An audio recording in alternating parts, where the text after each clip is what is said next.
things happen continually in the news, these mass shootings. Why is someone allowed at the age of 21 to buy a semi-automatic assault rifle? It makes no sense to me. I just am baffled by, there's a difference between the freedom to buy guns for whatever, for protection, for shooting, for, whatever it is. But like, why would anyone need a gun like that? Like, really explain that. I just don't get that. No, and I haven't changed my position on that. I agree. Yeah. I think those should be banned.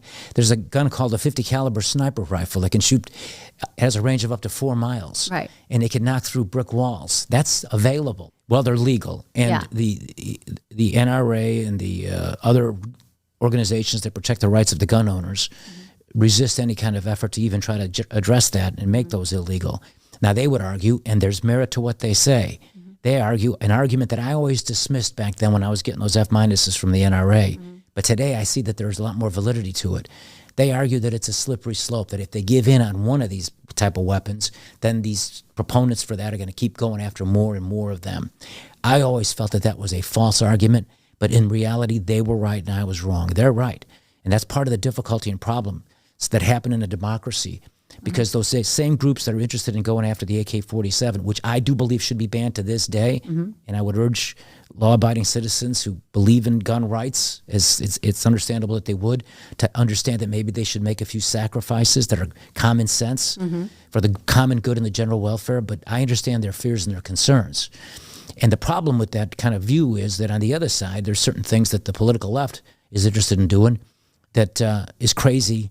On the other hand, some of the things they're supporting I think are pretty good, and yet there's no compromise on that side either for the same fears that if you give in somewhere, the other side's going to try to do it. The problem we have in that dynamic is it's polarized politically. It's a hyper-partisan political dynamic, and the two sides are always fighting, and little or nothing can get done to help the people. And it's one of these reasons why Winston Churchill said democracy is the worst system ever devised by man, except for all the rest. I hope they got me on camera there. Churchill said that. Did he? Okay. All right. Let's go back to the beginning. I want to paint a picture to our listeners of who you were and where you came from. So you were born and raised in Chicago, right? Yes. Okay. Tell me about what you were like as a child. What I was like as a child? Well, I had two loving parents, my mother and father. My father was an immigrant from Yugoslavia.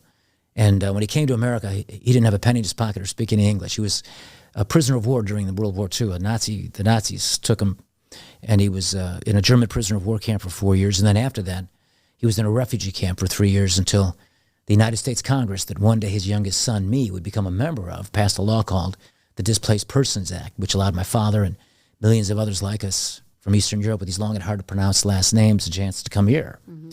He was a factory worker, my dad, and worked real hard. He loved America.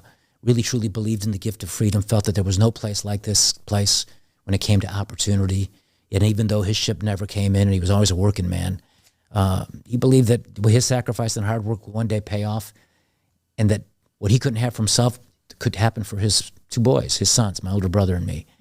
And before calamity came into my life, he was right. I mean, I became the governor of the fifth largest state at a very young age, second youngest governor in modern political history in Illinois.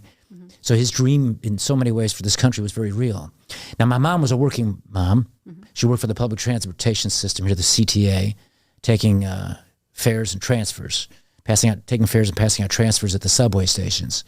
We lived in a little 5-room apartment. They never owned a home. It was all about working hard for their children to give us opportunities they didn't have. So I had loving parents and good parents and great parents. And, I've lost them a long time ago, both of them. But they're always with me. I always feel their spirit with me. So I went to public school in Chicago, kind of a rough neighborhood. I wasn't exactly setting the world on fire in school. Here I go again, but that D in algebra I got was a common case of grade inflation. There I deserved an F. Okay. But still, I was able to learn things and went on to college.